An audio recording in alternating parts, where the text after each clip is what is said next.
Value stream mapping, high level, is you're mapping out your process, understanding who your suppliers and customers are in like inputs and outputs of each one of the tasks within the process. And then you identify waste through that process. So any abnormal work, and then you use like a benefit and effort matrix to prioritize which tasks or actions we can pull from that to remove the waste from the process. And then you go forth actions, you remove the waste, move the process forward, you reprocess map it and understand what those success metrics are. Did we save time? Did we uh, touches, clicks? What type of waste did we actually get out of there? And then track it. So that's very much so heavy on the data side of things.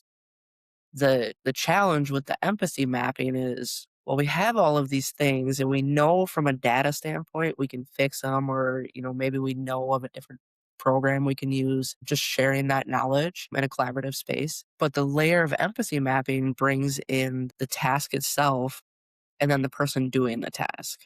So we could, for instance, say, well, we could implement this system, it would help with this, dot dot dot. um, what do you think? And then the person who's actually performing the process could be like, that's not even the part that I'm worried about. That's not the problem. That's not what's bothering me.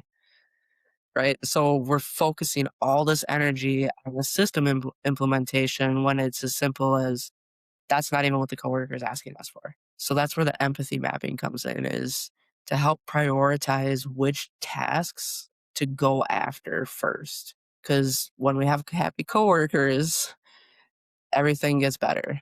Life is good. But we go down that wrong path and that coworker sees that, they don't feel seen or heard.